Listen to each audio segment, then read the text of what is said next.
Puji Tuhan, kekasih Tuhan, pagi hari ini mana rema. Mana rema yang sangat penting di dalam kita menjalani kehidupan hari-hari yang kita jalani. Sesuai Mazmur pasal 90 ayat 14. Setiap pagi kita kenyang dengan kasih setia Tuhan. Maka hari-hari kita jalani bersama Tuhan dengan sukacita. Dan kita tidak perlu khawatir, kita akan melihat Tuhan nyata. Mari kita berdoa. Bapa Surgawi, pada saat ini kami mau merenungkan kebenaran firman Tuhan. Mana rema. Dalam hal ini kami mau belajar tentang disiplin rohani. Disiplin rohani. Supaya hidup kami yang kami jalani ini menjadi indah dan berarti. Kesempatan yang kami miliki menjadi kesempatan yang tidak disia-siakan. Dalam nama Tuhan Yesus kami sambut firman Tuhan. Amin. Kekasih Tuhan, kita akan belajar satu kebenaran firman Tuhan. Disiplin rohani. Kita membaca dalam Efesus pasal 5 ayat 14 sampai dengan 21. Demikian firman Tuhan. Itulah sebabnya dikatakan bangunlah. Bangunlah kekasih Tuhan.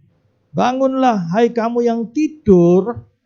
Tidur di sini kita dalam suam-suam rohani. Kehidupan dinamika kita banyak hal-hal yang berdosa. Kata-kata kotor, caci maki, bersungut-sungut, mengeluh. Nah di sini. Bangunlah hai kamu yang tidur dan bangkitlah. Bangun dan bangkit. Bukan hanya bangun mata melek. Tetapi bangkit. Dari antara orang mati, dan Kristus akan bercahaya atas kamu. Hidup lama sudah dikuburkan. Kita bangkit bersama dengan Kristus. Dalam Yohanes 14 bersama dengan Yesus, kita melakukan pekerjaan-pekerjaan yang besar. Nah ini, hidup kita ini adalah kesempatan yang sangat berharga. Karena itu perhatikanlah dengan seksama. Perhatikan dengan seksama. Bagaimana kamu hidup? Jangan seperti orang bebal, tetapi seperti orang yang arif bijaksana. Pergunakanlah waktu yang ada. Pergunakanlah waktu yang ada. Karena hari-hari ini adalah jahat. Hari-hari ini adalah jahat. Apa saja bisa terjadi. Bahkan dalam hitungan detik. Saya melihat beberapa rekan saya. Olahraga pagi. Sudah selesai menyabrang. Hitungan detik. Sepeda motor yang ngebut menabrak dia padahal dia sudah sampai di tepi. Ya, hanya berapa senti tertabrak sepeda olahraganya, dia terlempar dan kepalanya membentur aspal. Tidak sadar, berdarah-darah. Harus operasi otak. Dalam hitungan detik sekian, hampir 1 miliar biaya keluar. Demikian juga ada kawan saya, rekan saya, baru rapat diskusi. Besoknya tidak keluar kamar, kedengaran ngorok. Ya, untung ada kunci cadangan, kita pakai cadangan. Ya, dijumpai dia ada di lantai tidak sadar, mulut berbusa-busa, ngorok. Dan dibawa ke ICU. Harus segera dioperasi. Kalau tidak, lambat. Ya tertolong, tetapi cacat. Hitungan detik. Nah di sini hari-hari ini jahat. Apa saja bisa terjadi. Nah di sini kekasih Tuhan. Sebab itu janganlah kamu bodoh. Ini firman Tuhan yang bilang ya. Tetapi usahakanlah supaya kamu mengerti kehendak Tuhan. Usaha. Ada usaha. Usaha untuk mengerti kehendak Tuhan. Dan kehendak Tuhan tidak bisa lepas dari firman Tuhan. Firman Tuhan dari Kejadian sampai Wahyu. Tidak boleh ditambah dan tidak boleh dikurang. Perhatikan Mazmur 19. Firman Tuhan itu sempurna. Dan janganlah kamu mabuk oleh anggur. Maksudnya di sini jangan kita lupa. Dibutakan oleh ilah-ilah zaman sekarang. Kenikmatan duniawi yang sesaat. Ya kenikmatan hanya berapa menit, kenikmatan hanya berapa saat, tapi malunya sampai anak cucu. Nah, jangan sampai saudara, ya terjebak dengan tawaran-tawaran kenikmatan dosa dunia ini. Selanjutnya diperhatikan di sini, ya. Janganlah kamu mabuk oleh anggur, karena anggur menimbulkan hawa nafsu. Tetapi hendaklah kamu penuh dengan roh. Perhatikan baik-baik, penuh dengan Roh Kudus, penuh dengan Roh Kudus. Dan berkata-katalah seorang kepada yang lain dalam mazmur, kidung puji-pujian, dan nyanyian rohani. Bernyanyi dan bersoralah bagi Tuhan dengan segenap hati, segenap hati. Ucapkanlah syukur senantiasa atas segala sesuatu, ucapkan syukur. Dalam nama Tuhan kita Yesus Kristus. Selalu ingat Yesus Kristus. Di sini bukan sumpah ya, tapi kita lakukan di dalam nama Tuhan Yesus Kristus. Seperti yang tertulis dalam Kolose pasal 3 ayat 15-16.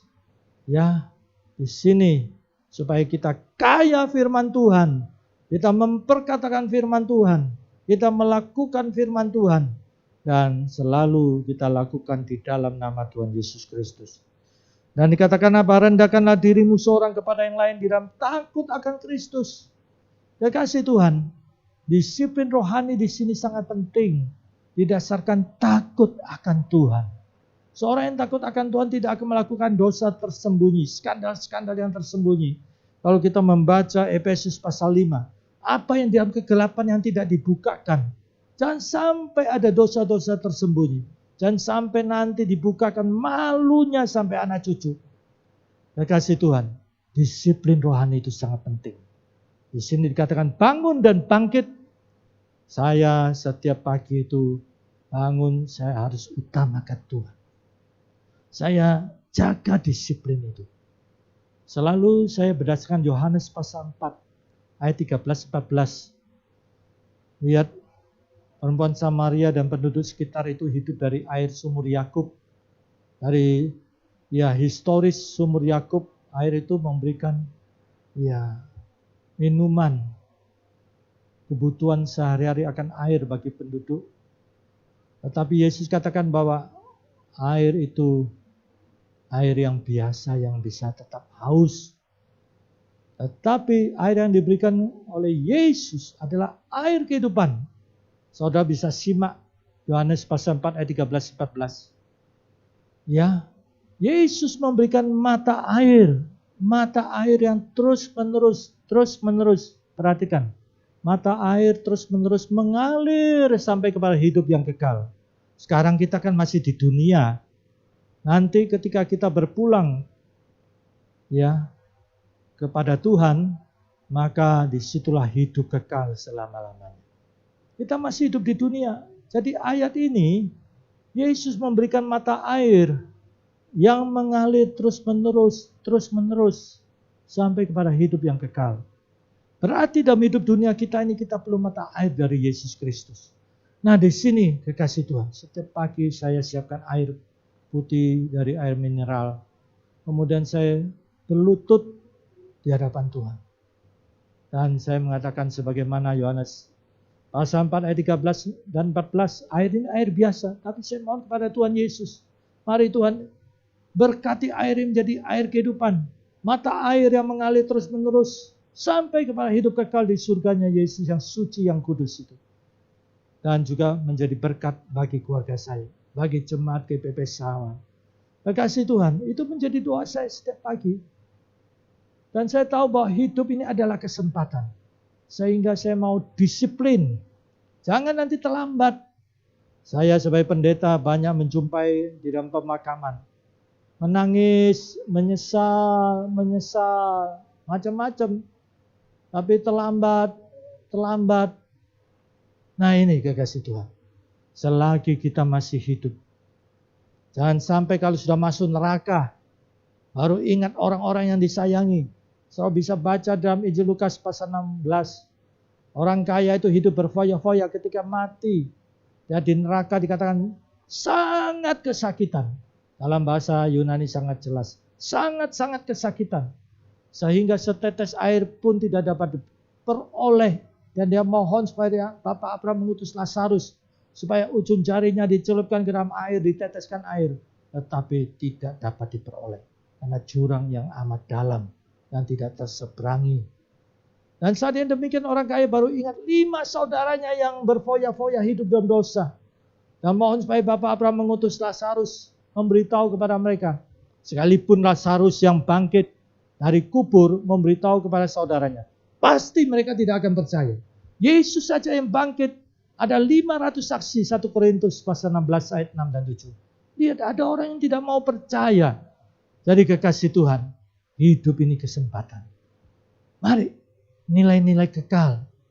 Sebagaimana Wahyu pasal 11 ayat 1.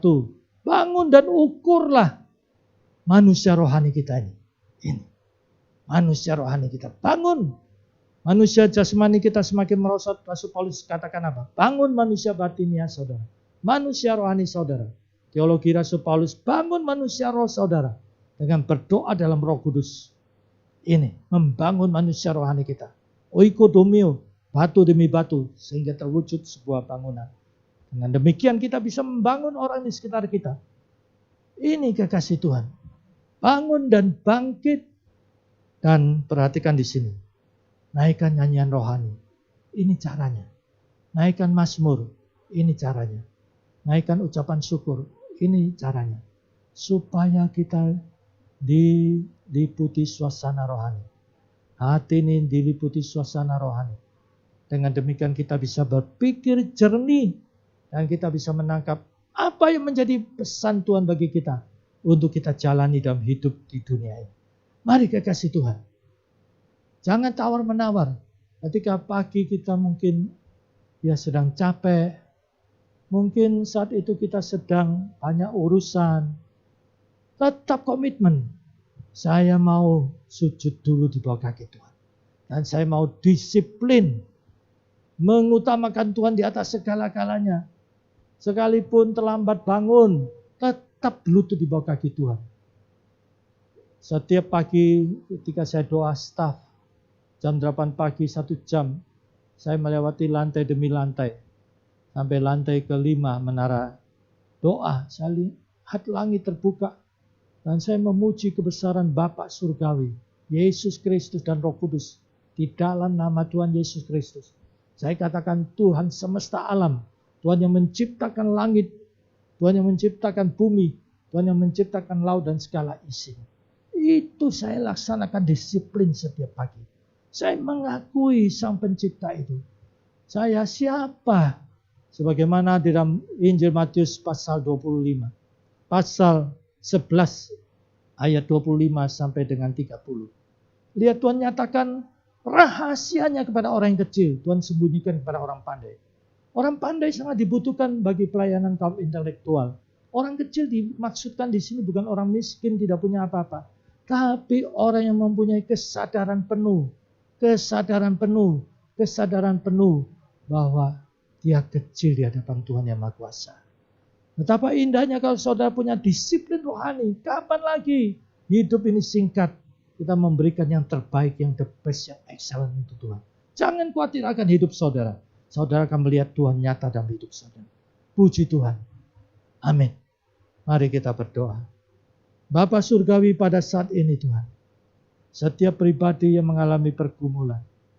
Mari, baik pergumulan diri sendiri, pekerjaan, keluarga, usaha, bahkan kesehatan. Tuhan, mari.